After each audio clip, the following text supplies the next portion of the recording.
What up, guys? We're going to read the drivers' meeting out of the way. Welcome to playoff race number 2 here for the NextGens at Iowa Speedway. Please remain off the track after the drivers' meeting is completed. Now we have a total of 190 laps, so we'll have no stage break, 1 fast repair, 4 additional sets of tires. A few things to note: the only black flags that will be cleared are passing the yellow due to wrecked cars and wrecking into the pits. We will not clear black flags for speeding through pits or unsafe entry or exit. During the restarts, let's keep the pack tightened up. Laying back to jump the restart will result in a penalty. And when taking the green flag, you must maintain in your line until you cross the stripe. After the yellow flag's out, you safely made it through any wreckage. Please catch up to the pace car immediately to prevent delaying others. And when cycling through a green flag, stop, state over the radio what your intentions are to allow others to move around you. Good luck tonight, guys. Have fun.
Let me turn on push start.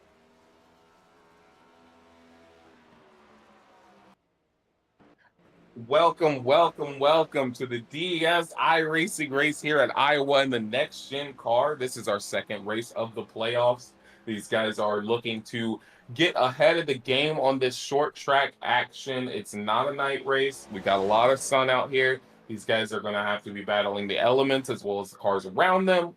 I'm going to be joined in the booth by the great one and only Hunter Davis, and our broadcaster in the booth helping us get all these nice visuals for you is going to be Damon O'Brien. Hunter, how are you doing today?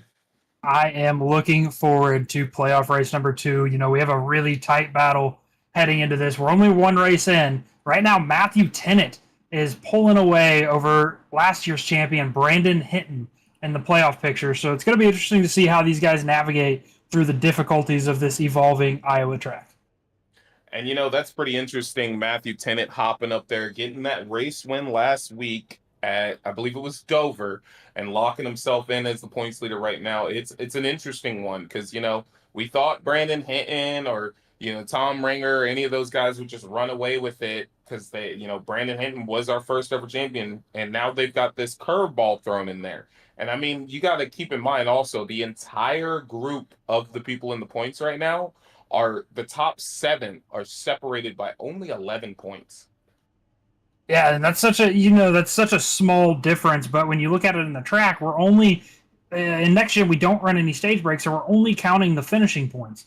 So what that means is the guy who's 11 points behind has to finish 11 positions ahead of the guy who's currently leading this. But before we get too far in, let's go ahead and get our starting grid out of the way. Starting on row number 1 on the inside lane, you got the 59, your current points leader, Matthew Tennant. To his outside, playoff driver, 54, Tyler Waltz. Row number 2, you got another set of playoff drivers here. The 67 of Charles Connor starting on the inside. 4-car, Chuck Burley to the outside. Row number 3, you get the 23 of Thomas Long, and to his outside, the 3-car, Sean Dion. It looks like everybody who elected to qualify. We also have Todd Perrott as a playoff driver, Brandon Hinton in that 5-car, Jeff Denda in the 84. You got Christopher Morton in the 82, 56 of Mark Holloway in the 56, and the 63 of Craig Knoll to round out your field here tonight. You know, I want to point out something for our playoff drivers again. You know, popping up and being able to appear when it comes down time to it, that's an important factor. Let's keep in mind, let's look at the guys sitting in P3, Charles Connor. He is 10 points behind Matthew Tennant, and he is now up here in P3 starting this race. He has a good opportunity to get some good points and potentially make himself a threat, while Brandon Hinton spun exiting turn 4 and crossed the start-finish line between lap 1 and lap 2 of his qualifying laps, and it cost him his qualifying. So now he's got to get past 6 cars in front of him if he wants to get to the front and make some moves. So we do have the lights on the pace car off. It's going to pull here into the exit of turn 4, and Matthew Tennant is going to lead this field to race number 2 of the playoffs for the Next Gen Series. It looks like the 54 is not quite up there yet. Looks like the pace car actually is going to remain out a bit. I think this is the time where our broadcaster is going to take his chance to update his trading paints to make sure we got all these guys looking beautiful out there. So I think he made that conscious decision to give himself a chance for that. Well, while we do have one more lap, one thing I want to talk about is, right, going into the playoff, we raced Dover last weekend, we have Iowa today, and then Vegas and Kansas. So we have 4 completely polar opposite different tracks. You know, going from Dover, where it's a very high-speed, very dangerous track, eats tires. Now we're here at Iowa. It's a short track. Tires aren't as big of a play. It's still a bit of a multi-groove, but it's a lot more dangerous, right? The exit of turn 2 and the exit of turn 4, I think we're going to see quite a few guys become victim to those here tonight. And I think you hit that nail on the head, and I'm going to say this quickly as we're about to go green. You know, Vegas and the 2 mile and a halves we have next, they're not alike at all. They're both cookie cutters, but they are not the same. But as we're going green, pace car is off, green flag is out. Looks like the front row just doesn't go right away. Looks like the 54 is going to get a jump on his teammate, the 4-car behind him, but it's going to still be Matthew Tennant leading him down to turn 1. But Tyler Waltz is looking to sail it around that outside. He's got to be careful here on the exit of turn number 2 as he scrapes the wall a little bit. It looks like the 59-car Matthew Tennant's going to be able to clear him on the inside. Charles Connor dropping back about a car length, just watching to see how this one plays out. Another interesting car. This is your first non-playoff driver, Thomas Long. He's going to secure himself in P4. He's going to get around Chuck Burley, and he's going to look to set his sights out for Charles Connor right now. You know, we do have a bit of a smaller field here tonight, so it's going to be interesting to see how these guys play that to their advantage, right? So, you know, when that comes to tire strategy, once cars start going a lap down or so, I think we're going to see a lot of people start to use that to their advantage to try to gain track position or give up track position in terms of tires. And I have to agree with you on that. You know, with a smaller field, you have a little bit more leeway of what you can do. You know, these guys are going to be looking towards managing tires, managing their fuel mileage, taking care of their equipment to be there at the end. Now, as you see, the two race leaders are checking out on Charles Connor as Thomas Long is actually going on a pass for the 67. He's going to try and get there. That means potentially maybe the front two aren't saving. Charles Connor could be saving. Thomas Long probably not. Brandon Hinton probably not, because he is gaining positions as well himself. Well, I mean, sitting in the seat of the 67, right? You got to play the longevity race here. We're 4 laps into 190 laps, so the biggest thing that he needs to be concerned with is, one, staying on the lead lap, maintaining track position, but saving the equipment. Yeah, most definitely, and I think that's also something the rest of everybody needs to be thinking about. You know, that's going to be looming in the back of the mind of a lot of these guys. You know, we have guys here in DES who are hot lap setters who can go really fast, but they burn up their equipment fast. And then we got guys who are fuel mileage and strategy guys. I mean, you're one of the strategy guys, Hunter, and I'm one of the, you know, hot lap guys. So we both understand different aspects of the race, and so we're going to have to see that play out all night tonight. Yeah, it's definitely going to be interesting as our field is slowly starting to spread out. Everybody's slowly finding their groove. That 54 car, Tyler Waltz, has not given up on that rear bumper, the 59, as he tries to peek to the bottom to get a little bit of momentum to try to pull up side by side. Looks like the 59 is going to run a bit of a middle to upper groove as the 54 is now side by side. 54 is going to probably clear him off 4, and there he goes, new race leader. I'm actually surprised he gave him that position. I mean, maybe he kind of clicked in his mind, let me not burn up my material right there. But Matthew Tennant is not a slouch. If he wants to pass you, he's going to go up there and get that pass. And he's not one to let a pass go without having an ulterior motive to it. So that was pretty awesome to see him let that 54 by. But I think he is planning the long run, like how you said, Hunter. Looks like we got Watts 2K in the YouTube chat saying, let's refresh the paints to see those beautiful paint schemes out here. Watts, who's your pick for tonight's race winner? I think we already took a refresh on that. I think Damon already hit that for us, get all the paint schemes there. If he's not seeing them, let us know again. But I'm curious to see what his pick is for this race winner. I'm going to have to say a short track ringer is going to be somebody who can take the race win today. And I'm going to have to throw out my opinion while we wait on Watts to say his. I think Brandon Hinton is going to be the guy to beat. He just won the Milwaukee Mile in the ARCA Series on Wednesday. He knows how to get it done on these short track style races. I know Milwaukee's not a lot like Iowa, but he is very good on this type of track. Yeah, he's definitely looking to the inside right now. That 23 car, Thomas Long. Thomas is going to leave that door open just a little bit as the 5 car tries to get the nose underneath. They're going to be side by side here at the exit of turn number 4. And, you know, look right behind them, right behind that 5 car and the 23 who are battling for position as the 5 car is going to take that spot from him. Look at the freight train right behind him. I can't help but think that those guys are saving their material. They're trying to make sure they're there on the end of the day. And they're all running different lines, too. So it's an interesting scenario right behind him. Yeah, I mean, that's the beauty of Iowa, you know, is you do have those different lines. Ever since they repaved it, though, it has changed a little bit. Right there where you see that dark pavement, that's really your main grooves. Like, as soon as you go above that, you kind of start to get up there in the marbles, and the car will start getting a little loose. But these guys are running a... Oh, as the 23 kisses the wall right there. Yeah, he got up a little high there, and it's going to allow the 4 of Chuck Burley to get there, but... Now right in front of them, Chuck Burley going on that move on Thomas Long, but in front of them, you've got Brandon Hinton. He's going for a move on the 67 of Charles Connor now. at least from what we've seen so far, that 5 car is really able to get that bottom line to roll as smoothly as he wants it. It seems like the top line is kind of not prevailing as if it would here in the old Iowa setting. You know, it's actually funny we talk about the 5 car rolling the bottom, right? So that's always what he does. He never pulls off the bottom. And he actually came out with a video at Bristol and he said, hell froze over. I had to run the top side. So even he knows the running joke of him never running the outside. And it's interesting to see how he always prevails on that bottom. Why do you think that is, Hunter? Why do you think he can do that? I mean, it's just comfortability, right? Like that's his area where he feels like he's the safest, where he can make the most positions, can save tires, and that's where he's comfortable at. And that might be different for some people. Some people might be wall riders, and that's their comfortability level. But it all depends on what's preferable to the driver.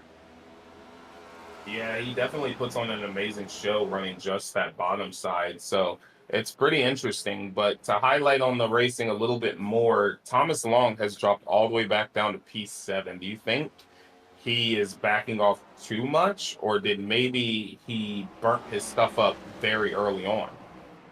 I think everybody's tires are starting to get warmed up. Everybody's kind of coming into play here. I think that you're going to kind of see some different things, right? Some people elected not to qualify. We had a lot of speed starting from the rear of the field, so these guys are going to start pushing their way and slowly, nickel and diamond their way back up to the front. If you were out there right now, Hunter, what line would you be preferring to run? Would you want that bottom, that middle line, or that high line? Because as we see, Thomas Long is going to go in. He's running about that middle line, but last corner he ran a high line. So where would you want to be running out here? At Iowa, I kind of prefer it's like an oblonged entry, right? You enter a little higher, about a lane up, and you apex low and then drive off the corner. That's kind of like my preferred line at short tracks, but it honestly differs per person. I haven't really ran the next gen. I don't have much seat time here in the next gen at Iowa, so that might change between the cars that I drive versus the cars that we're racing out here tonight. Yeah, and I understand that. I mean, some of us are watching and we're trying to learn for, tomorrow. Tomorrow, the legacy trucks are going to be here as well. They're going to be at Iowa as well. So, watching where these guys are running, it may not work for the trucks, but it could give you an idea of how it could possibly work. And I'm watching it and I'm thinking that middle line might look a little comfortable as I'm also watching this 4 wide battle right there, as well as Charles Connor. He is being hunted down by the 4 machine of Chuck Burley. Yeah, Chuck is definitely looking to start making some of these positions back up after field. Looks like he's going to go to a kind of middle line, run it all the way out. Let's see if he's able to get a run here in the 67, pulling onto the backstretch. There he goes, looking to the inside in turns 3 and 4. The 4 car is going to clear him on the exit of 4, and that'll be for position number 4. Now, one thing is again, we are only 23, 24 laps into this race. They could still be saving. So I don't know if Charles Connors has something up his sleeve. As he gets into the wall, he might be pushing a little hard right there. But now we're watching Matthew Tennant. He has caught back up to the race leader and has said, hey, give me my lead back.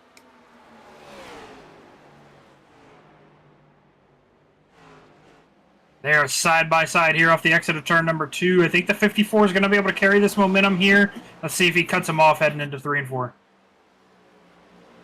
Oh, that's a tight pinch right there. You got to be careful doing stuff like that. You can't just pull down on somebody like that. Now, these 2 guys are highly respectable, so that move would work for them. They know how to handle that. But, other people, that might not work out. You can't just pull down on somebody like that. Yeah, these guys definitely know what they're doing. I mean, they've both made it here into the playoffs. They both know what they're racing for. So I think, they're battling it out. They're playing their own little chess game between each other to see what they can and can't do with each other. Yes, Tyler Waltz is actually involved in, I believe, 3 of the playoffs out of our 4 playoff standings we have right now. So he is definitely trying to do everything he can all over the place. Matthew Tennant is really there, and he caught him, but now it looks like he's starting to drop behind him. Oh, 54 into the wall a little bit.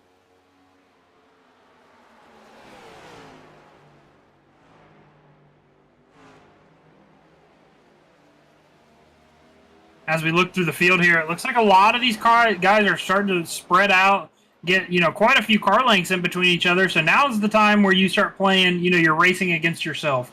You're trying to conserve your tires. You're trying to conserve your equipment, and ultimately you're racing mentally against yourself.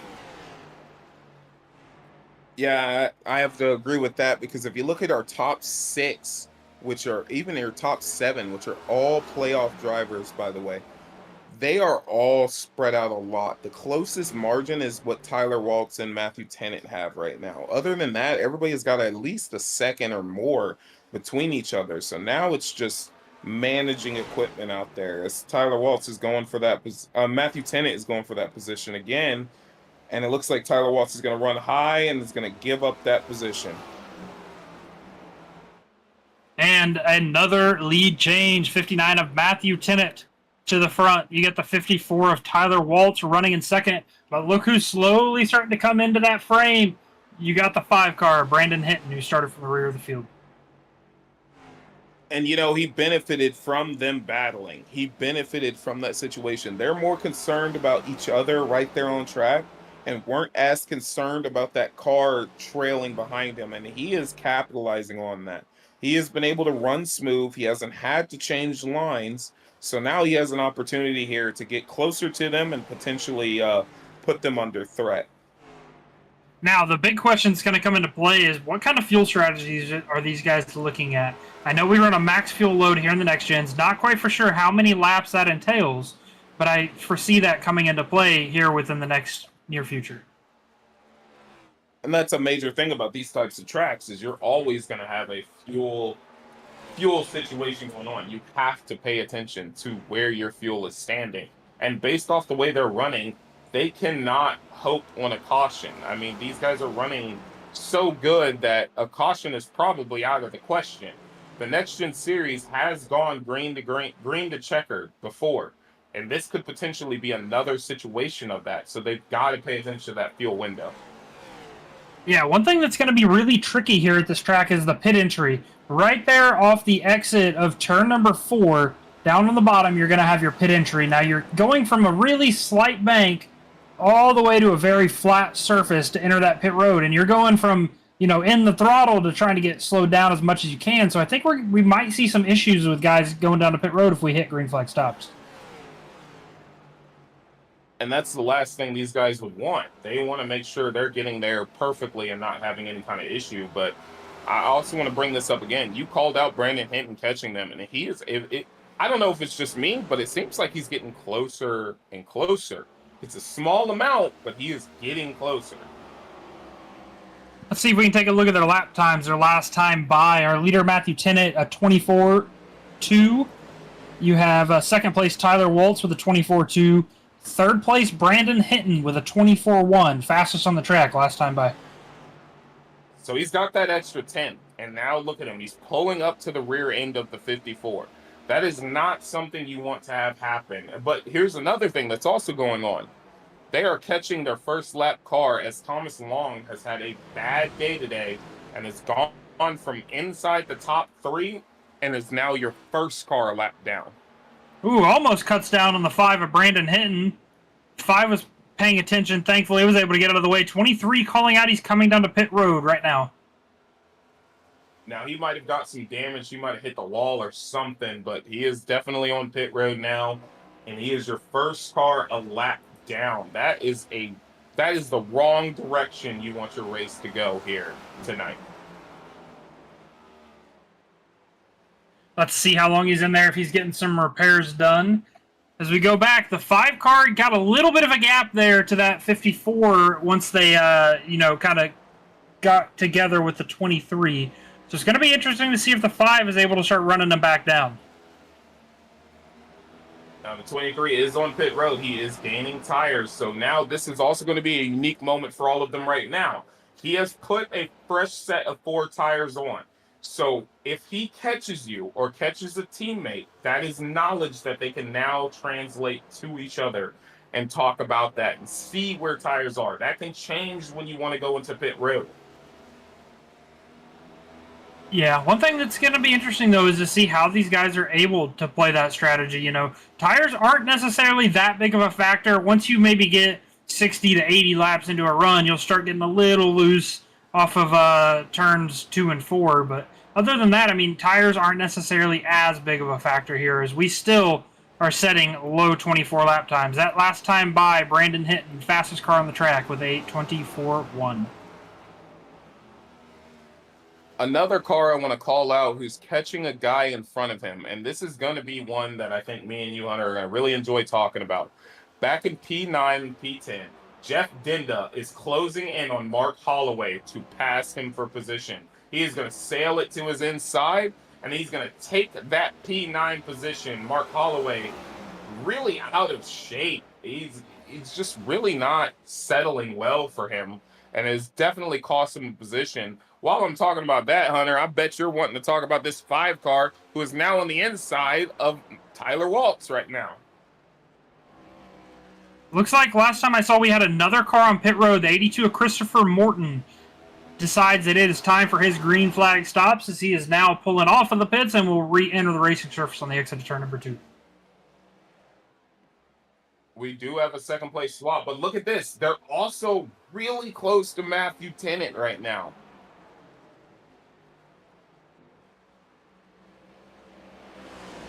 You know, we've been talking a lot what's going on through, P1 through 3, but let's look at our 6th place car. The 69 of Todd Perrant is slowly starting to reel in that 67 of Charles Connor for the 5th place position. He does have quite a bit of a gap, but currently, as of right now, he is setting about the same lap times. And, you know, Todd Perrant's a very consistent driver. Oh, the race leader into the wall. The race leader is into the wall. And he has lost 2 positions over that. I'm sorry, I didn't mean to bring it back to them, but he is into the wall. That will bring us out a new race leader, the 5 car of Brandon Hinton, as we go back and look at a replay to see what happened here. He just overcooked it. He got scared about the car behind him and overcooked it right into the corner. And that allowed Brandon Hinton to take the race lead. Tyler Waltz back to P2. As we are still green flag racing out here, we have 45 of 190 laps complete. Brandon Hinton is now driven away from the 54 of Tyler Waltz, currently running in the 2nd place position. Now, one thing I want to bring up, remember I said, we've talked, tires might not be that big of a deal. Thomas Long has passed a couple cars and has put a gap on them with those fresh tires. So, curious to see how far forward he can get with that, because that's going to be a nice baseline. I mean, he went a lap down on the same tires as them, so he's probably guaranteed still 1 lap down, but he is definitely in motion right now. We got Chuck Burley slowly reeling in that 59 car of Matthew Tennant, last time by with a 24.3. I do want to point out, while we were talking about the race leader getting into the wall, Mark Holloway did make a pit stop, and he is also now 2 laps down. Craig Knoll is on pit road, and it doesn't look like that car is changing tires. It looks like he might have some form of terminal damage. That vehicle is just sitting there.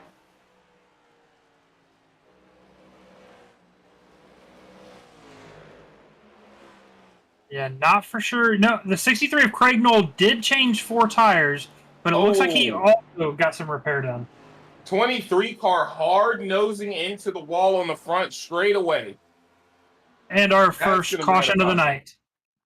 Lap 49 of 190. We have our first caution of the night. I clicked right over to him right away, man, and I saw it. He was all the way down at the bottom of the front straightaway. Right when that, look at him, just hard into the wall. What could have potentially happened there? We got Christian Clark in the comments saying tire wear affects you differently here at Iowa Speedway. I 100% agree with you, Christian. This track is definitely difficult to manage the tires to where you can still have a safe exit on corners. Take a look at this replay there, Hunter, and you tell me what you think potentially happened there, because I genuinely don't know. I don't understand what could have possibly happened in this moment.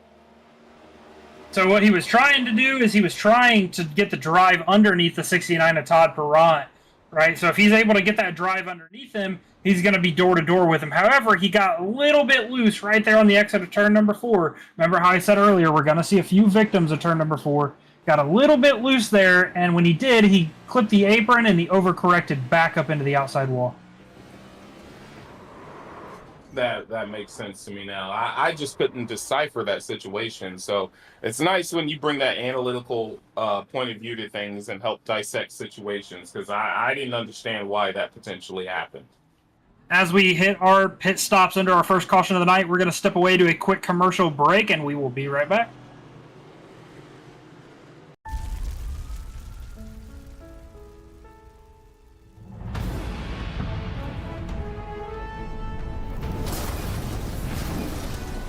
Agent State Farm. Like a good neighbor, State Farm is there. Cut. Hey, Arnold, I'm hearing neighbor. It's neighbor. That's what I said. Neighbor. Neighbor. Neighbor. Hey, let's go again. Like a good neighbor, State Farm is there. Cut. Now what? It's neighbor. Neighbor. Cut. Neighbor. Yeah, neighbor. Just like it's written on the paper. This lady is in labor! Cut! Look at this. This is labor. Like a good neighbor. That was the sheep. And you know it. It's like you're cold. Brr. Yeah, I'm cold. Bah. Neighbor. Still no. Like a good neighbor. Cut! Burr. Bah. Burr. Bah. Burr. Bah. Neighbor. Neighbor. Burr. Bah. Burr. Bah! Get me under this chopper. It's pronounced chopper. Don't. It is. Neighbor! A little bit more concealer. Hey, Arnold. Got a bit of a script change. Script change. Mm-hmm.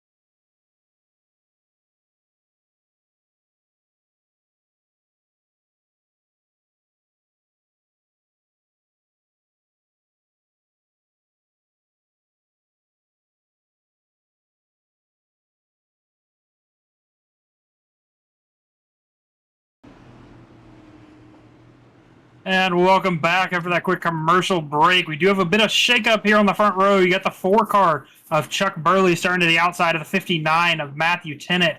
Behind them, 54 of Tyler Waltz, 67 of Charles Connor. Back to the green flag we go. It looks like Brandon Hinton didn't get a good launch there. Thomas Long almost went to his outside.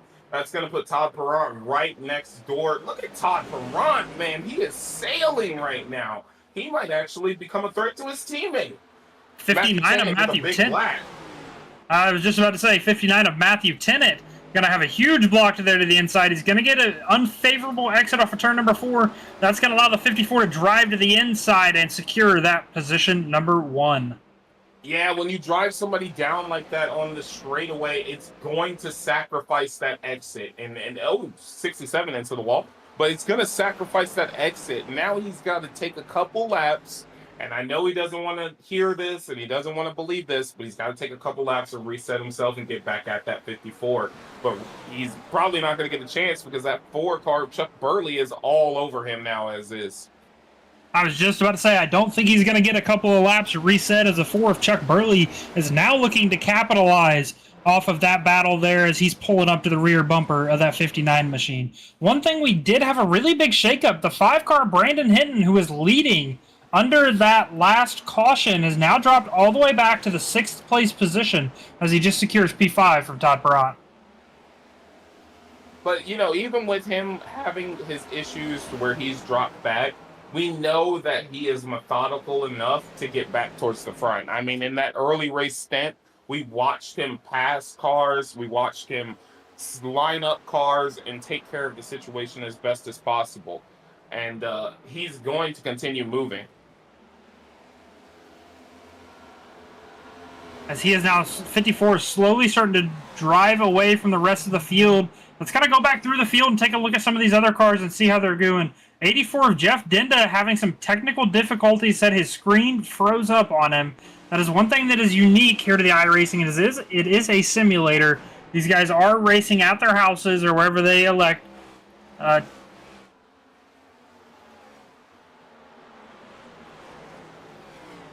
He's just talking about how he got lucky that it came back at the right time. But Jeff was doing a great job. I mean, he went up and passed Mark Holloway. Mark Holloway is no slouch on track. I've had personal times of racing Mark Holloway. Even when he's trying to give me the position, he's just so fast that he is a tough fight to get around. So he's putting on a good show today. You know, he's preparing for next season. He's making sure that he learns the basics, as we have a pass for P2 as the 4 cars going around Matthew Tennant. But he is doing a great job today. So kudos to Jeff Dinda, who is also a newly acquired broadcaster. So great job on him. Yeah, one thing I just heard over the track, Mike, you know, we had some of the best advice I've ever heard. When you can't see, hit the gas and turn left. A quote from the famous 69 of Todd Perrott. And looky here, you know, Matthew Tennant is now under threat from Charles Connor. Charles Connor now moving into the P3 position, taking him over. Do you think there's something going on with the 59? I don't think so. I don't think he has any damage. I'm pretty sure he would have gotten that repaired under the last caution. I think he's more concerned about conserving equipment and letting these guys, you know, pull away, use up their stuff to where he can drive back by him. I mean, he is right behind the battle we just watched, as Matthew Tennant's now trying to launch it underneath the 67 of Charles Connor again. So he is just watching the situation develop. I mean, it's a tough one, especially you got to think about it right now for Brandon Hinton's perspective, right? That is his teammate in the 67 as of now, as it has been announced in our news that Hinton will be separating and creating his own team that will be fully supported by everybody in DES. We all love the idea of it. But as of right now, that is your teammate. So when your teammate is in that battle, do you interject yourself or do you not?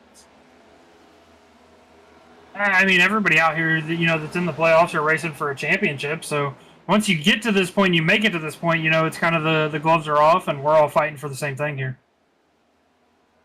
I love that you said that, because some people may not see it that way. But in my aspect as well, the gloves are off at this point. You know, you are all battling for the same title. Just because your teammate wins the championship doesn't make you a champion too. That makes you the guy who finished behind him. So I like that you said it that way. So as Matthew Tennant is battling back on the 67, he is really pushing that 67 hard. Do you think this is going to burn up material? It could possibly. I mean, let's see how long this battle lasts out. The 67 is going to be on the high side, so he's going to have a disadvantage on entry, but he's going to be able to get a good run off here on corner exit. They're still going to be side by side heading into turn number 3. And, you know, that's the uniqueness of Iowa. Iowa is a 3/4 mile, just like Richmond. But the difference between Richmond and Iowa, you have that multi-groove regression. Richmond, you kind of do, but it's not enough to really, like, matter. So it was, you know, it took a lot longer for Matthew Tennant to make that pass because of how this track was designed. As we got a nice little battle developing back here for the 8th place position. You got Sean Dion in that 3-car racing against his teammate Mark Holloway in the 56. These guys have been duking it out here for the past couple laps as the 3 cars looking to get around him. We got a car spinning. Right in front of the 84. I don't know who that potentially was. 63 of Craig Knoll. Yeah, 63 of Craig Knoll took a nice little spill through the infield. And he hit the inside wall. And that's going to probably scream end of a day for him. Look at him. He hits the outside wall, bounces back down. And it's just, the brakes are not locking that car up the way he needs to. Yeah, that's going to be a hard one. As he is able to get it to pit road, we are going to stay green. That is going to definitely hurt his track position there. He has gone ahead and retired that car. The damage has been too much, and he has retired it.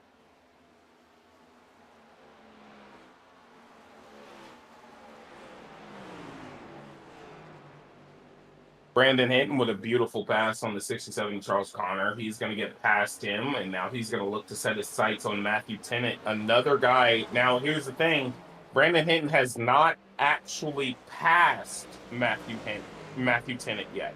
Matthew Tennant made a mistake, and that allowed Brandon Hinton past him. So now this brings him back in the situation of a new car to race and figure out how to get by him under green flag conditions. Going back to what I was saying earlier, I'd like to see people hopping in the broadcast. Tell us about your favorite driver. Tell us who your favorites are to win playoff race number 2 for the Next Gen Series, as we have almost all of our contenders in this race here tonight. I'd absolutely love that community interaction because we're going to talk to you and we're going to hear what you have to say. So great job highlighting that one, Hunter. I think that's a great idea. You know, while we're talking about DES, let's go ahead and get this out here. If you're interested in hopping on the track with us, you can head on over to racedes.com. Hop in the Discord. You can hop on track. As of right now, we're running the ARCA series on Wednesdays. We're running a GT3 series on Thursdays. The Next Gens on Fridays. 2 truck series on Saturdays.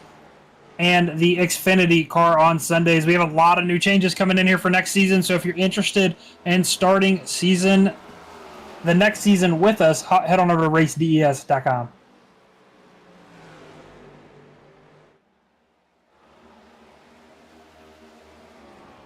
And, you know, thank you for saying that because you want to get out here and race against these guys like Matthew Tennant or Brandon Hinton because look at them. They're now battling each other for position. Can we see if Matthew Tennant can hold on that outside to keep Brandon Hinton behind him? As of right now, through 1 and 2, he could.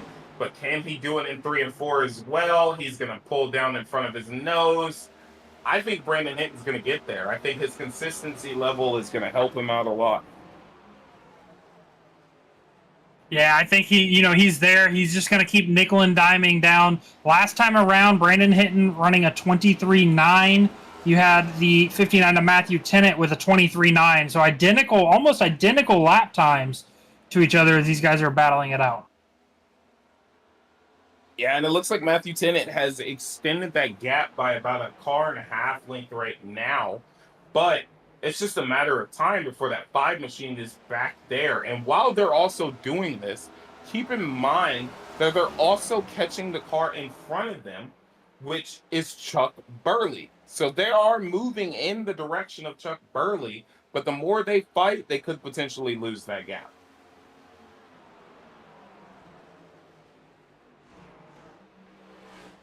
As we are now nearing our halfway mark, as we are almost 80 laps of 190 laps complete. We currently have Tyler Waltz running in first, Chuck Burley running in second, Matthew Tennant in third. You got the 5 car of Hinton running in fourth, 67 of Charles Connor to round out your top 5. Now, as of right now, like you said, Matthew Tennant is running in the P3 position. You are awarded a lot more points for winning the race. If they do not get towards Tyler Waltz, who is only 6 points behind Matthew Tennant, if he was to win this race, Tyler Waltz would become the points leader of the Next Gen playoffs. Not by a lot, but he'd become the points leader. So we got a few guys in the chat that are starting to make bets on who their first, second, and third place drivers are. You got Jeffrey Turbot saying, Mr. Charles Connor is my teammate. I'm picking him to win this one. You got Jacob Williams asking for the prediction. Christian Clark in there saying the 5 car of Brandon Hinton in first, the 59 of Matthew Tennant in second, and the 4 car of Chuck Burley to finish third. Edwin, what are your thoughts on finishes here tonight? I think I'm going to have to agree with Christian Clark, okay? Christian Clark kind of probably put the numbers to the best way. The 5 car is so good on short tracks, so amazing. The 59 is doing an amazing job, and then the 4 car is kind of It's actually crazy he's the 4 car because Kevin Harvick used to be the 4 car, and you know what they called Kevin Harvick? It was either Happy Harvick or the Sleeper, and that man is a sleeper right now in this race as he is riding in front of those 2 people. So that is actually perfect. I think Christian Clark hit the nail on the head. Going back to the race, you got the 5 car of Brandon Hinton securing the 3rd place position from the 59 of Matthew Tennant. That is a battle for points, so let's see if the 59 tries to battle back here on the outside. I think the 59 is going to have to just let that go. I mean, he put up a fight for a while, but now they both need to start setting their sights on moving forward because look at him. They're catching that 4 car. They are getting closer and closer to him. Yeah, they're definitely not letting up anymore. I think these guys know that, you know, we're not going to see a lot of cautions here in this race, that the majority of their passes are not going to be made based off of strategy rather than how they're racing out here on the track. So I think these guys are starting to realize that and to start playing their on-track strategies to their effect.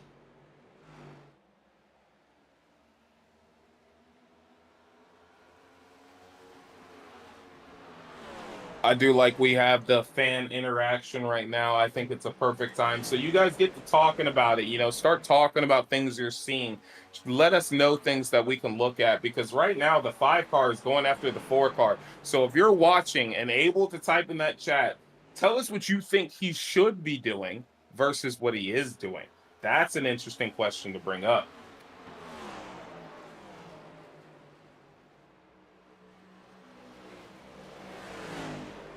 As he's actually going to pass the 4 car. The 4 car just goes up high and just kind of lets him roll it on by. Looking at our last lap times, the 4 car running a 24.1, the 5 car running a 24.0, and your current leader, Tyler Waltz, with a 24.2. So that means, based off those numbers, they're catching the leader. And I mean, as you can see on track right now, Brandon Hinton is getting very close to that 54. Another interesting thing, and I think this is kind of a cool thing because we like to talk about the paint schemes and our paint builders here. Brandon Hinton and Tyler Waltz both made that same type of paint scheme for their respective cars. Brandon Hinton then did not run his while Tyler Waltz did. And now they're racing each other here in the front at Iowa. Let's see if we can get an in-car view of this 5 car to see how he's going to try to set the 54 up to complete this pass for the lead. You see here, he's going to enter a little bit higher. He's going to roll the bottom. As the 54 starts to lift off the bottom, the 5 is going to stick all the way down there on that white line. And look at this, how he's just right there to him. He's going to back up the corner just a little bit, and there he goes, sliding the nose underneath. Let's see if he can get it to stick here on the exit of turn number 4. Yeah, he's racing him hard right now. I mean, it's just it's a matter of time at this point, in my opinion. And he is definitely doing everything in his power to get there. And he had the 54 clear. 54 is now going to slide back in line. New race leader, 5 car, Brandon Hinton. Now, I'm trying to find it, but there was a time where Tyler Waltz said today, which I think he might have been, you know, having a premonition about the race right now. Tyler Waltz did say at one point today, if you beat Brandon Hinton, that's a good day. He made that quote, and he was close to staying in front of him, but unfortunately got past. So based off what he said, if he wants to have that good day, do you think he can get back to the 5 car and beat that car? I mean, I think he definitely can, but right now, you know, it's a game of chess. We're still half of the race to go out here, and these guys are still trying to feel each other out to see how they can complete passes. Everybody's using this as a test run to see how we can do it, as the 59 car is now slowly starting to reel back in the 4 car Chuck Burley heading into turn number 1.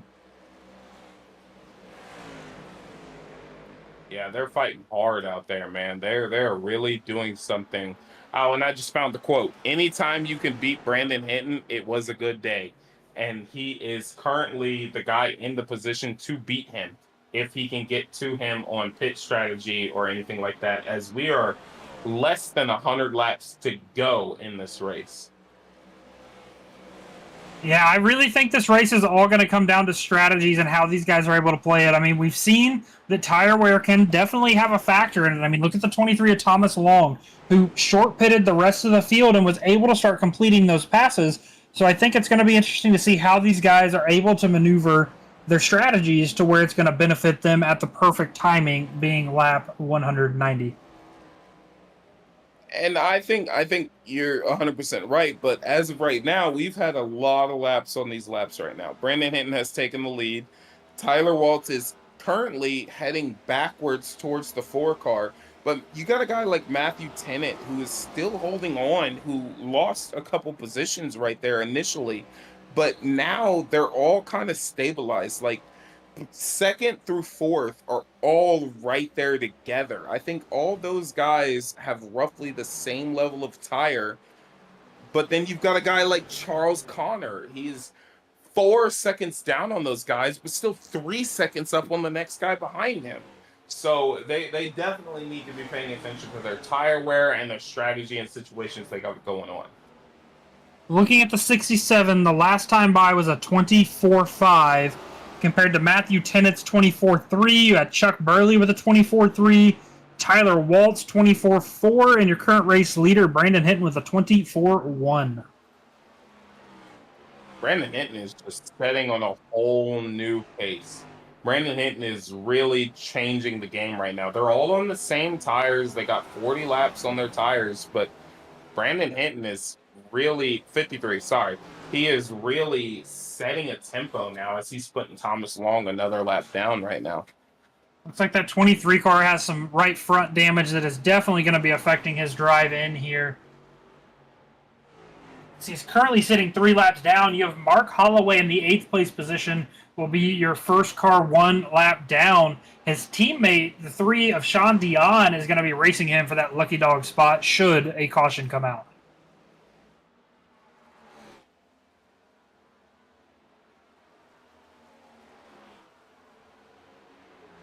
One guy we haven't talked about much here tonight, you got Jeff Dinda in the 84, a fellow broadcaster, currently running in 7th place position, running consistent times with our leaders as of right now, as the 23 of Thomas Long calls out over the radio. He is pitting this time by.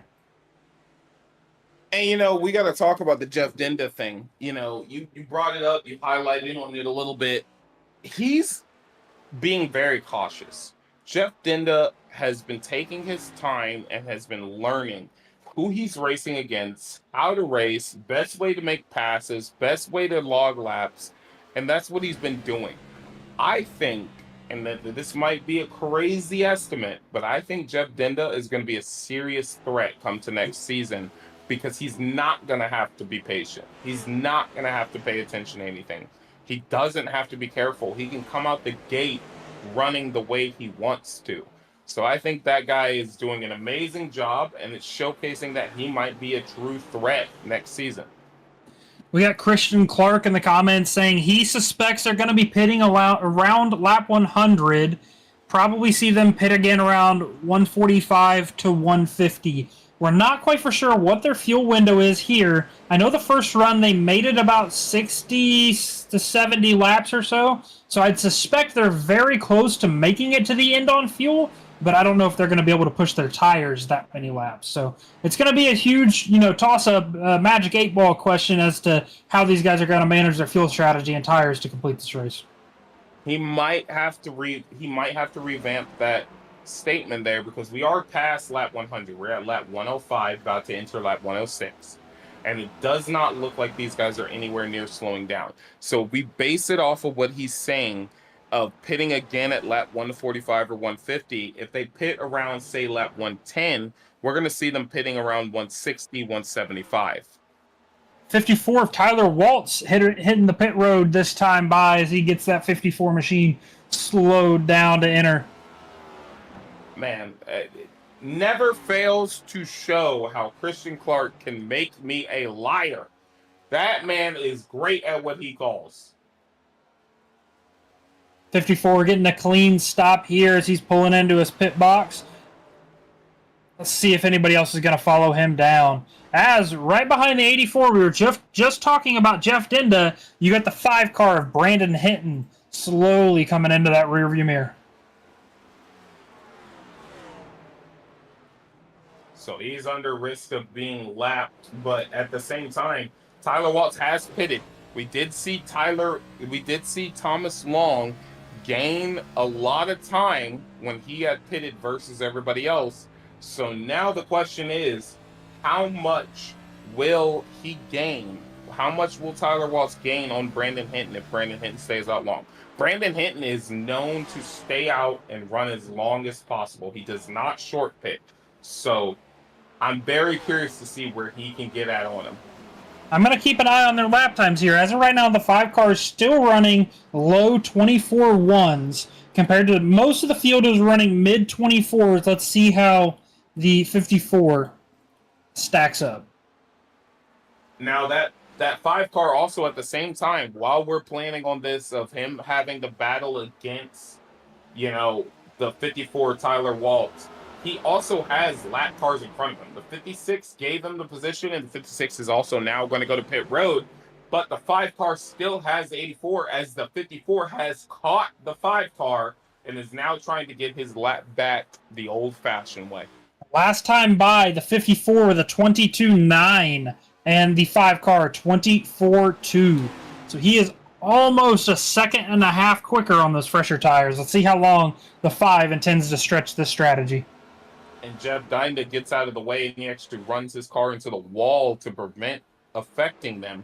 But now look at the gap. The 5 car to that 54 is pretty large, and they have a lap difference between them. This could potentially hurt the 5 car. He has to start thinking about pitting here pretty soon because he's just out there shedding time.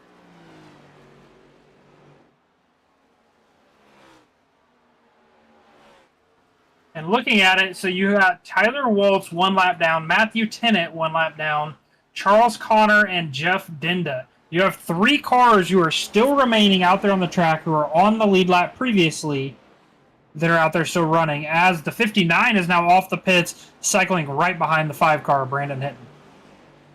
What could potentially be going through Brandon Hinton's mind? I mean, he watched the guy that he's battling for the lead go by him and blaze away. Do you think that he potentially needs to start going to pit road, really thinking about pit road? What do you think the 5 car needs to be doing here? I think what he's trying to do is equalize the tires to where when he pits, these guys are going to be running slower times to where he can run them back down.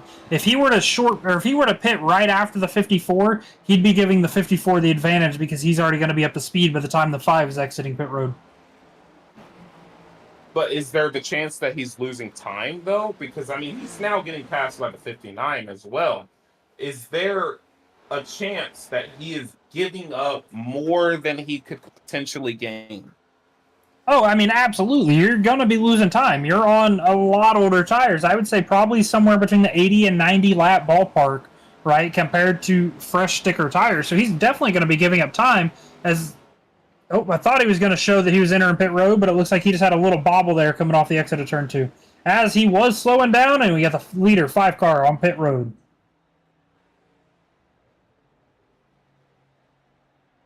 Let's see how this cycles out with everybody. We were talking about how much time they were giving up, so let's see how much.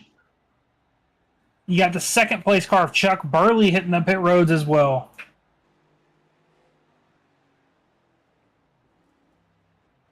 '69 of Todd Perrant coming in this time by. Sorry about that. I had a bit of technical difficulties, but I see that we're still talking about the pit strategy, so let's continue on that. 5 car is on pit road. That's going to cycle 84 of Jeff Dinda up to the lead here at Iowa in the Next Gens. Jeff Dinda always seems to find some way to lead some laps. If we were a league that had points for leading a lap, he would be the #1 guy for gaining points for leading a lap because he always finds his way to the front in a situation where he shouldn't be there. As the 67 is able to clear him, let's see how much longer this 84 car elects to stay out. Tyler Waltz did end up cycling in front of Brandon Hinton by about a second and a half. So we were talking about time and how much time these guys are going to burn compared to old tires versus new tires, and we just seen it. Well, at the same time, we talk about him having that situation of being a second and a half behind him, but we've watched him earlier in the race chase him down from 2 seconds a little bit more and get the race lead. So there's still potential for Brandon Hinton, but it's going to be a tough one. I'm going to have to agree with you on that. It's going to be a tough one because when it comes down to the final laps, everybody's going to kick it into another gear, and it's going to be a different race. As we are now 70 laps complete. Jeff Dinda still leading this race. You have Tyler Waltz on those fresh sticker tires, just absolutely hard charging behind the 84. You got the 5 following in suit. You got the 59 of Matthew Tennant and the 67 of Charles Connor to round out your top 5. Now, talking here about the 84 strategy, we know exactly what he's trying to do. He's hoping for a caution. He's hoping to maintain this track position. He gets a little loose there on entry, tags the wall. That's going to open the door there for a lap car to get to the inside. Now, the thing is as long as he can go, if he can get it down to one stint of tires, and then everybody has to pit at that same time around him, which is a long stretch, he's going to be a serious threat to win this race today. Oh, absolutely. The 82 car is now hitting the pit road. Jeff Dinda still leading this race. As we have a lot of new guys hopping in the chat, let's go ahead and drop who your predictions are for the top 5 finishers here in playoff race number 2 for the Next Gen Series. We'd love to see you guys out here interacting with us, conversing, giving us stuff to talk about. So feel free to pop in the chat. Give us who you suspect is going to be your top 5 finishers, top 3 finishers for today's race. And Tyler Waltz has been caught and passed by Brandon Hinton. So there is a new change in motion right now. The P2 car, that's going to be chasing down the leader now, who's only a half a second off, and he's getting there fast. Look at him. He's already there. Brandon 5 car, Brandon Hinton, back to the lead. The 84 realizes that he is on a massive tire differential. He's going to let the 5 and the 54 car by with no contest and slip back into that 3rd place position. He's going to have to. When he pits, he's going to have to absolutely blaze the trail. He's going to have to hit the fastest laps he ever could, because as of right now, where they shake out, the leaders potentially do need one more pit stop, but he is going to be the guy to beat. Yeah, we got Earl in the chat wishing that the 92 was out there racing, saying these guys need a caution. He wants to see things shaken up. That's crazy. If he was out there in that 329, we'd have 30 cautions, but that's okay. He's an amazing guy, and we love to have him in there. The 92 of Edwin Warren against the world. I will be out there tomorrow in the Legacy trucks at Iowa, and hopefully I don't look like an absolute idiot.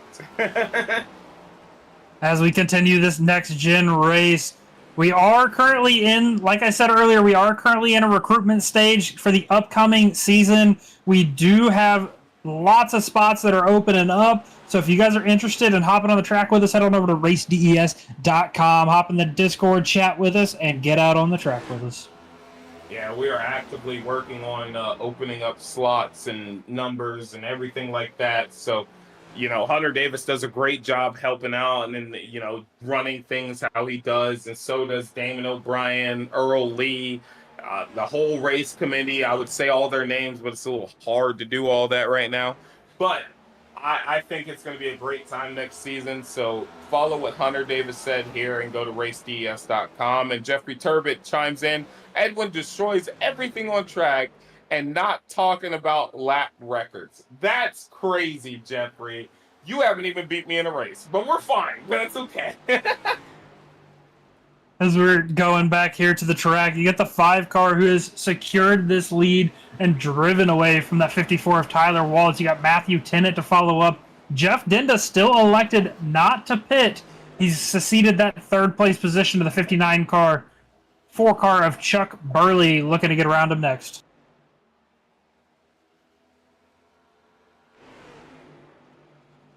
How long do you suspect that the 84 can stay out here on these older tires with low fuel? You know, how much longer are we thinking he can run it?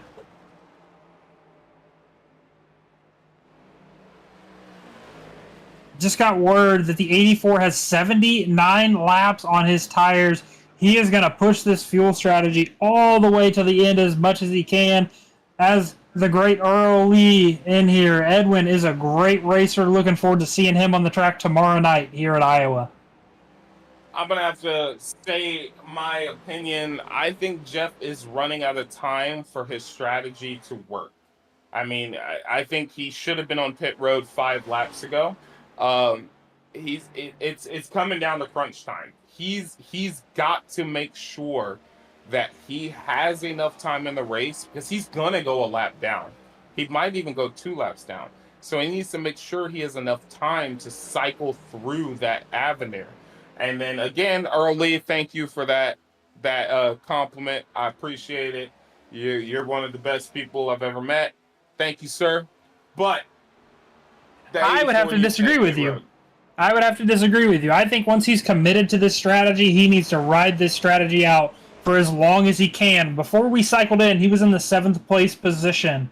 He's currently up to 5th. So I think him playing the strategy, once he's committed to it, he has to ride this out for as long as he can. I can 100% see that direction, but in my opinion, when he got the race lead about 2-3 laps into his race lead, he should have hit pit road. He didn't even have to take tires. I mean, yeah, not taking tires is a risk, but he could have hit pit road and he would have been right there on the same playing field as those guys, because he had 90% of the field a lap down. So as of right now, strategy might be screwing him, but if a caution was to come out, he's the one in the best place right now. You got a few cars saying there's some oil down in the back stretch. I don't think our flag committee is seeing that, so we're going to stay green flag racing out here. Could you imagine, Hunter, if we actually did debris cautions or oil on the track? That would be crazy. It would definitely be an interesting feat, you know, to add to this simulator, along with, you know, if mechanical issues, right? Like, not everybody's race always goes as planned, so seeing how that goes. But being that this is a simulator, how these guys are able to maneuver around that and work it, it's awesome to see out here. It would be really hard to simulate a random caution, you know. And a lot of people wouldn't like that either. You know, when you get into a groove and you're getting going, and then all of a sudden a caution comes out, and then when you find out later, you watch the race and it's a random simulated caution, that's going to kind of make people upset, because, you know, you don't want your race affected by nonsense. But that also happens in the real world. I mean, we've seen it before. Cup cars out there racing, and then a random piece of debris. Heck, if I remember correctly, there was a race where a hat that looked like Jack Roush's hat ended up on track, and that had to cause a caution. I mean, or a squirrel on track, stuff like that. But, you know, iRacing's not quite there yet. When it gets there, I think that'll really change how things go. As Jacob Williams says, is Tyler Waltz an upcoming and rising star in DES? Have heard his name more and more in the top 3, top 5 here lately. Hunter, what do you think? Oh, absolutely. I mean, the 54, I want to say this is his first season here in DES, and he has just absolutely just blasted past. You know, he's found his groove, he's found his rhythm. As we even got Christian Clark in the comments saying Waltz has been crazy fast lately. Expect to hear his name up front more often, and I 100% agree with that. Tyler has shown a lot of speed here in these past, you know, few weeks. It's crazy how quick he can get to the competitive level that our series championship contenders are. I have to agree with you on that. He is a very top caliber driver. I mean, look at tonight alone. He has chased down not one, but 2 different race leaders. He has one of them behind him, and the other one is right in front of him. Those 3 cars have led majority of the laps outside of Jeff Dinda leading laps. So he is doing an amazing job, but at the same time, oh, by the way, let me throw this in there. Jeff Dinda, 84, hitting pit road now. But Tyler Waltz has done a fantastic job. But here's my problem with the statement of saying expect to hear his name up front more often. DES is ever evolving, and we have some serious heavy hitters who are going to be starting the season next season who are going to make it hard on him. And if he can adapt and overcome to that situation, yes, he will be one of DES's great drivers. He'll be up there with Hunter Davis, Tom Ringer, Jordan Tross, all those guys. Brandon Hinton too, but if he cannot overcome those hurdles, he's going to fade into the background. You know, as we were talking about there, the 54, talking about the 54, he got into it a little bit with the 23 and slightly tapped the wall, and now he has some pretty significant right front damage. It looks like the right front splitter on that car is now a little bit caved in. He just contacted the wall again, so I'm going to closely monitor this to see if his damage has any negative progression. And that's something that's going to make any driver mad. A lap car affecting your race, that's going to make you mad. But at the end of the day, and you know this too as well as anybody, Hunter, it's up to the passing car to do it safely. If you do it in a situation that causes you damage, you can't be mad at nobody. So I hope this does not affect him, as he is actually drifting back. He is bouncing off the wall. He's also letting the 4-car Chuck Burley pass him. I think that damage might really be hurting that car. It looks like the toe on that right front is kicked out a little bit more than normal, as well as that splitter being caved in. I bet that 54 car is really hoping for a caution so he can come in here and get this damage repaired. And I simply don't think he's going to get one. There's no situation on this track where he gets a caution. Unless somebody barrels it into the corner and absolutely takes out somebody, there's no situation where he gets a caution. So he's got to do damage control and just control that car. He's being caught by the 67 now. 67 is chasing down the 54 Tyler Waltz. Sounds like over the radio, the 69's equipment is slowly starting to burn up as he has given that lap to the 5-car Brandon, and will now be the first and only car 1 lap down. And he actually hit the wall after that, but if we go back more, look at this, 67 is now going past the 54, and this is a situation we need to monitor as closely as possible, because he was in contention to move forward in the points right now. Right now, as it stands, him running in the P5 position versus Matthew Tennant being in the P2 position, the guy who might actually jump him might be Charles Connor, who is into the P4 position. And those guys are slowly starting to pull away from that 54 car. It looks like that damage is a little more than he had intended or expected. Now, I do want to talk about our playoff drivers in the Next Gen Series. We've got Matthew Tennant, who is a race winner. He won the first race of the playoff. Brandon Hinton, former champion, race winner. Tyler Waltz, he is a race winner. Mark Holloway, one of the best guys in points management. Tom Ringer, great points management guy, had a lot of points here. Charles Connor has not won a race, and look at where he's running today. Chuck Burley has won a race, and he is behind Charles Connor. All right, even if they were to finish right now, Charles Connor would still be ahead of Chuck Burley. So it's some interesting shakeups here, as the Next Gen Series is only 4 playoff races. So just to correct you, Chuck Burley is currently running in 3rd, Charles Connor in 4th. So Chuck Burley currently does have the track position advantage, as some fresh tires gets by that 67 car on the inside. Thank you for that correction, actually. I appreciate that, because technically what would happen if they were to finish right now, they would be tied in points. That's where it would be. They'd be tied, because it's a 1-point separation. So I appreciate you correcting me on that. And I think these guys in this Next Gen Series are putting on a crazy playoff schedule right now, and they are really setting up. And look like that, Tyler Waltz is hitting pit road as the 5-car came around to lap him. So the 54 is on pit road. The day is getting worse for him. Yeah, that right front damage has definitely started to negatively affect him if that 5 car was catching him. Now, the 5 car currently has an 11-second gap over second place, 59, Matthew Tennant. Now, he does have an 11-second gap, but if we look back for our podium finishes, Charles Connor is only about 3.5 seconds off of the P3 position. And then the P3 position of Chuck Burley is only about 3 seconds off of the P2 position. So maybe when it comes to push comes to shove at the end of this race, we might have a shakeup back there. But it's going to take a lot to overcome the gap that Brandon Hinton has. Yeah, we got some comments in there. The 54 got the broadcaster's curse. We started talking about him, and Jacob Williams said, I had to jinx my boy T. Waltz. Unfortunately, he is getting some damage repaired. Let's see if he can minimize that time on pit road to get back out here on the track. And then, I'll talk about that. Jacob Williams, you didn't jinx him.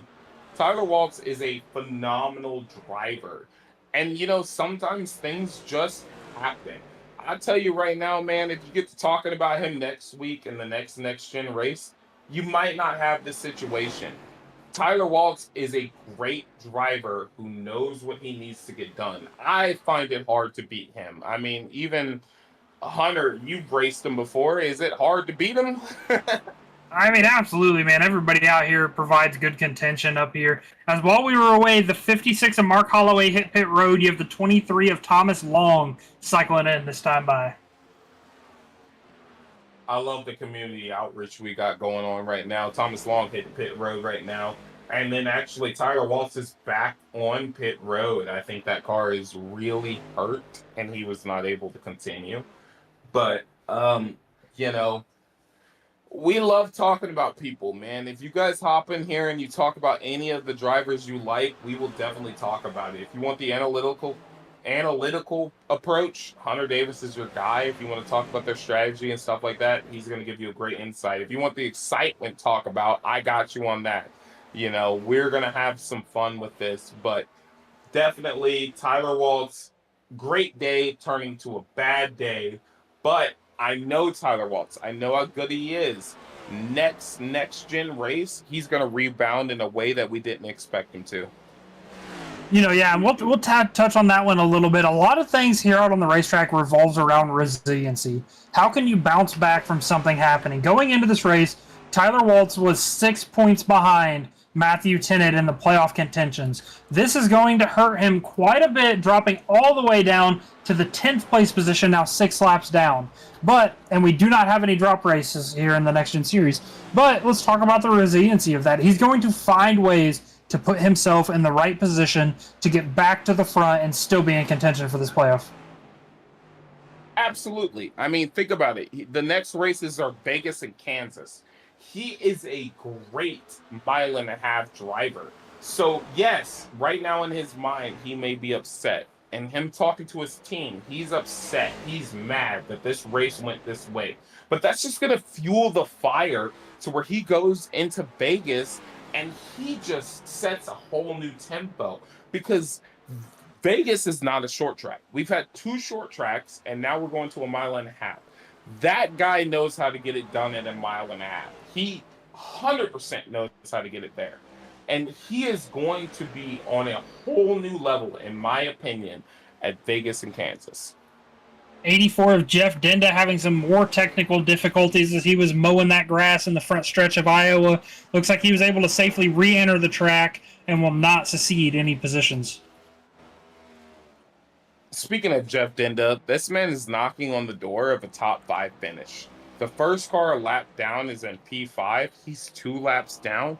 We would need something to happen to top the run. But Jeff Denda, if this race continues the way it is, has locked up a full-fledged, with laps led, top 10 position.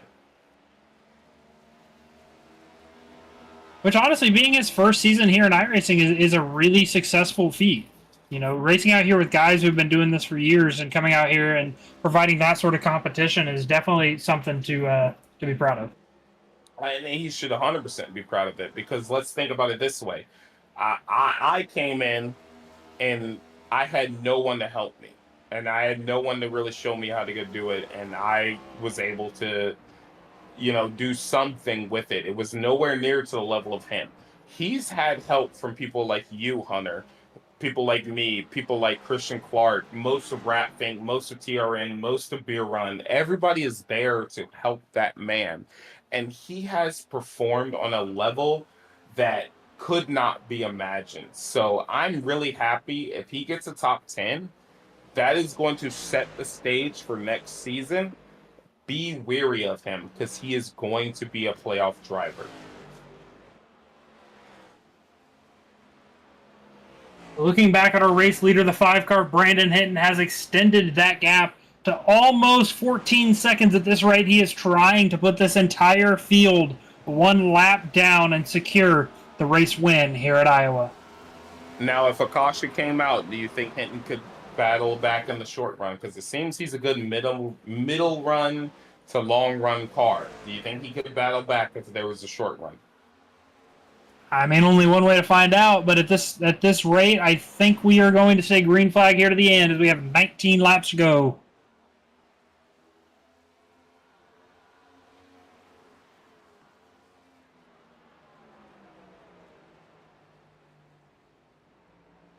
He's running a phenomenal race, man. As we got a good three-wide battle. Sorry to cut you off there. 54 and 67 going three-wide with the 3-car of Sean Dion as the 54 on those fresh tires starts to maneuver his way through this field. And, that's a battle of just cars on different laps because the 67 is in the P4 position. He doesn't have to worry about much. He can hold on to that P4 position, which is going to do great for him in the points to get him back in this playoff battle.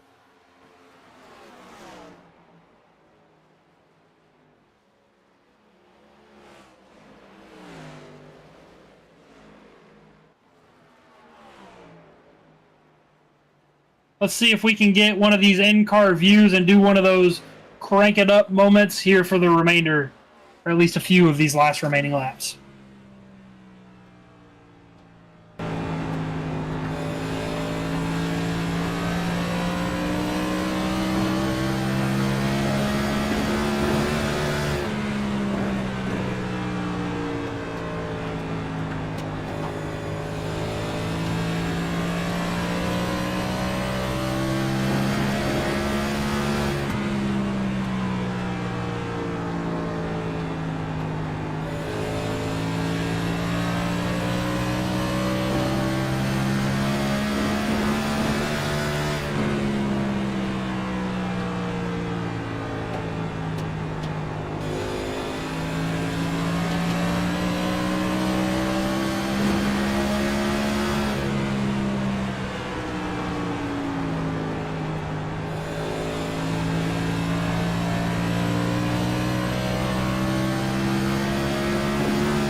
And welcome back after that crank it up moment.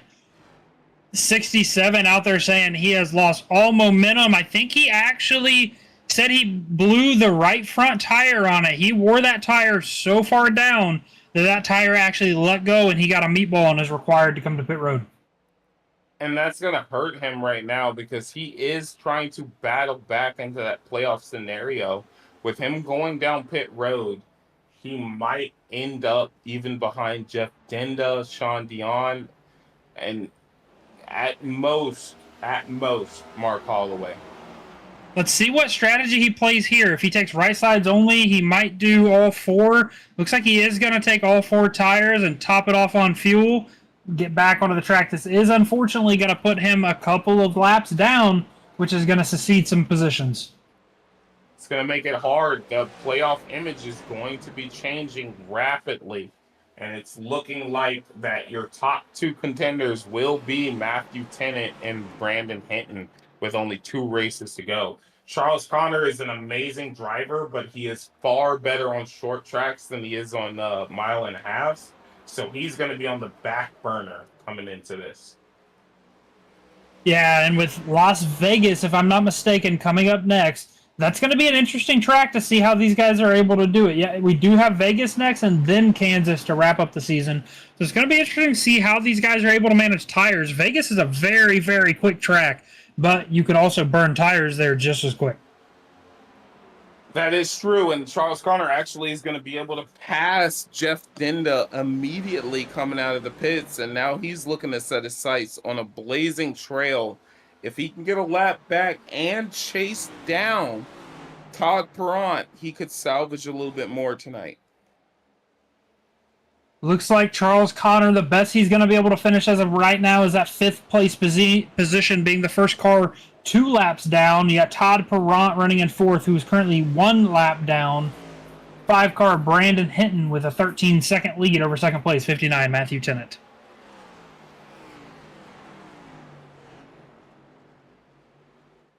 Well, as we are now, the 2nd place car is in front of Charles Connor, so he can get to him. The question is the 1st place car, can he get to him? That's the real question.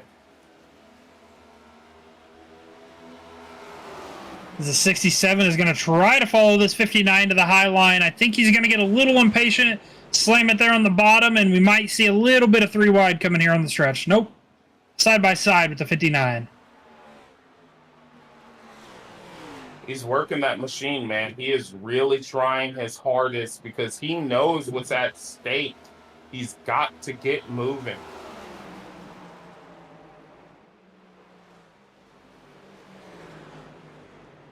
Looking back at Christian Clark said, what podium order did I say? He said the 5, the 59, and the 4. Look where we're running right now. 5 of Brandon Hinton in the lead, 59 Matthew Tennant running in 2nd, and the 4 car of Chuck Burley running in 3rd. Yeah, when you have it in a situation like this, it's very hard to disagree with that. And I mean, he hit the nail right on the head. I mean, he I don't know how he did that, man. If you're going to ever bet on a race, I think you need to talk to Christian Clark because he might know how things will shake out. Might be time to go out there and buy a lottery ticket. Yeah, man's very smart. He hit the trifecta as we're on the final lap. As Brandon Hinton is on the back stretch, he's going down in turn 3. No one near him. He's got almost 14-second gap, and he's going to come around to win the NextGen race at Iowa. Mr. Consistency himself winning here at Iowa. It is crazy how this guy can just get these races done, man. That's crazy. That's 2 wins on this weekend. He won the ARCA. He won now the NextGen. Now he's got 3/2 races left in this weekend. I'm really curious as to what he can do. Absolutely crazy the momentum he's going to carry into here. As we start to get some of these guys filtered into our interview room, looking at our finishers, you got the 5 of Brandon Hinton, our tonight's race winner, 59 of Matthew Tennant, finishing in second. You got the 4 car of Chuck Burley, finishing in third, 69 of Todd Perrott in fourth, Charles Connor wrapping out your top 5. We got Chuck Burley in here. Chuck, walk us through that race here tonight. That was a race of tire management, which I had none of. But so far, I think it was all right. I mean, obviously Brandon checked out on us, so that was that. And then I was trying to catch up to Tennant, and then I had saved tires in the middle to have a later pit stop, thinking it would help me in the end, but it didn't at the end. I did catch a couple people, but I eventually couldn't catch Tennant. And then there was lap cars kind of in the mix, but no fault on there. They were just running their race too. So overall, happy with the top 3. Now, Chuck, I've got to be honest, you were probably the least likely in my book to finish in the top 3. And man, you proved me to be the biggest liar in the world. And that's one of the things I love. I love being proven to be a liar. But how did you manage to stay so consistent? You end up in the P3 position. I took a little bit of a page out of Brandon, watching him a little bit. So tried to keep it low. So breaking it a little bit earlier, rolling the bottom, and then accelerating off the corner. A lot of people, and even me, I was guilty of it earlier, was kind of getting on the brakes too late and then on the gas too soon, and then you're scrubbing it around the corner instead of slowly rolling out. Still a little bit to learn though, as you can tell by what Brandon did to us, but that's basically what I did. Followed him, learned his line, and tried to replicate it. All right, Chuck. So up to second place in the playoff standings. You are currently running in 7th. Brandon Hinton was running in 2nd with a 6-point gap. So you definitely gained a few points on some guys out there tonight. How do you look forward to carrying this momentum into Las Vegas next week? Las Vegas is a better track for me, so I'm looking forward to it. I think this is a good points position. It sounds like that make up some points, I think you said. But so I'm going to do the same thing though I do every week, right? Try to stay out of trouble, be there at the end, manage your tires, and then see where we end up. Well, Chuck, once again, congratulations on that 3rd place finish. It was awesome to see you out there, and looking forward to seeing you continuing this momentum into next week at Las Vegas and the following week, the championship at Kansas Motor Speedway. Once again, congratulations. Thanks, guys. Great job on the broadcast. Let's get our 2nd place finisher in here, 59 car of Matthew Tennant. Matthew, I'm going to ask you the same thing I asked Chuck. Walk us through that race for you tonight.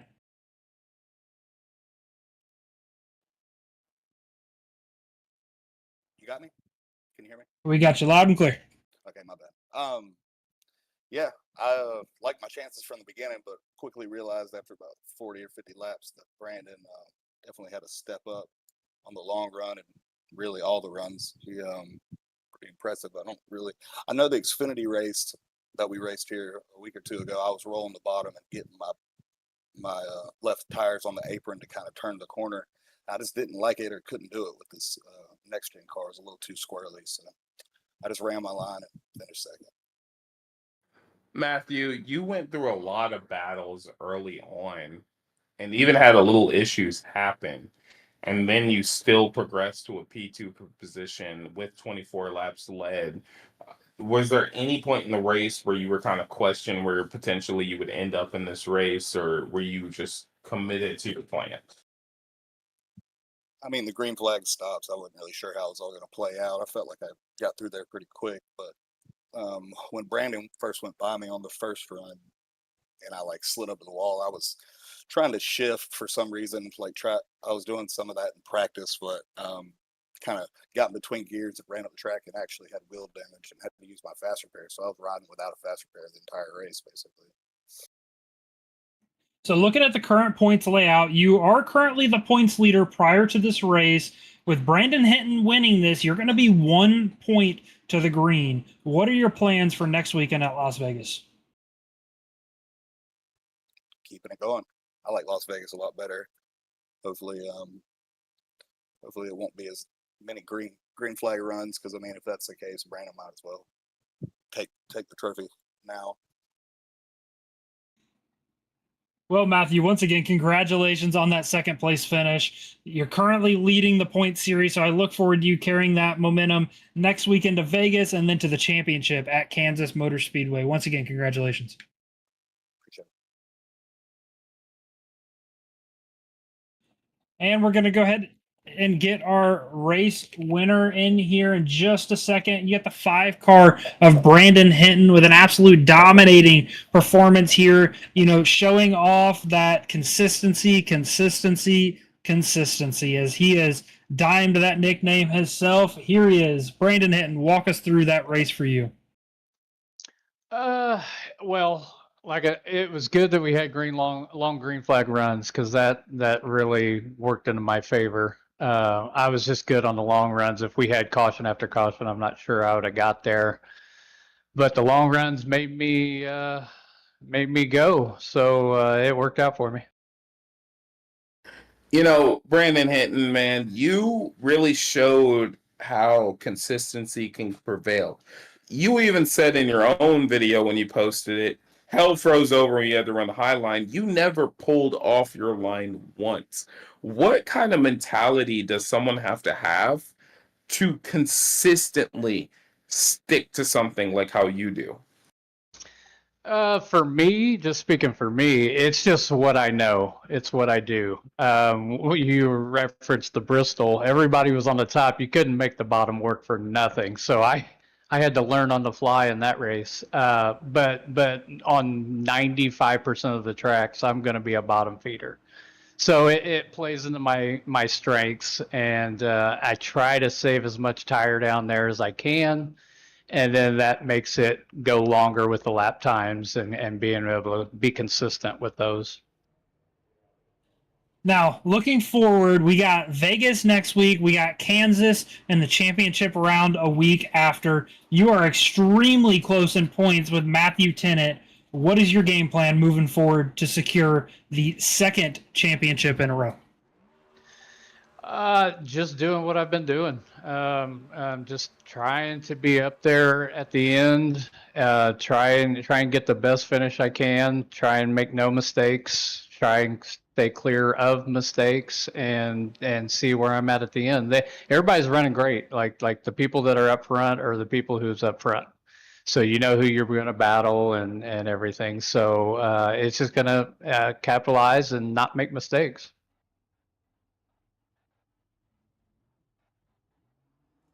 Brandon, you are going to become an independent driver next season. Are you trying to lock up one more championship before you have to go battle the world by yourself? I am. If I can get this done, this would be the second one. And I'll tell you, TRN brought a great car to Iowa today. So, but yes, I will be just doing my thing and not that it's anything, but just doing my own thing since I can't really contribute a whole lot to the team. Otherwise, that's really the only reason. But I enjoy it and enjoy you guys and what you guys do for DES and everything. So I just want to say thanks for all you guys do and what you guys continue to do. Before we wrap this up, one thing I want to point out was a very modest comment. His second championship. You mean second championship in a row. But once again, congratulations, Brandon. That was an awesome performance to see you flex your consistency out here on Iowa Speedway and just absolutely put on a clinic for the viewers out there tonight. Thanks, guys, and like I said, I appreciate what you guys do every week for us and DES and the broadcast. So I really thanks and I appreciate it. Brandon Hinton, your race winner. Edwin, Damon, wow, what an awesome performance out there tonight. It was good to see these guys get some long green flag runs and put their skill out there to the test. Edwin, go ahead and wrap us up here for tonight. Yeah, man, I've got to agree with you. It was methodical. Everybody out there had longevity plans, and nobody was thinking about just the lap they were on. They were thinking about the lap 10 laps down the road. And I think that is the pinnacle of racing right there from these guys. They are next level. These next-gen guys doing a phenomenal job. Hunter Davis, thank you for bringing your insight, your knowledge, your crew chief mastermind to the broadcast. Damon, your new everything that you brought to the broadcast, well done on that, man. It looks absolutely beautiful. I really appreciate everything you do. Thank you from DES iRacing right now. If you want to race with us, go to racedes.com, as Hunter has told you. Get out there, race with us next season once all these playoffs are done, and we will definitely catch you in the next one. I'll be broadcasting Premiere Saturday, and then Christian Clark will be broadcasting Xfinity on Sunday this weekend. Thank you. See ya.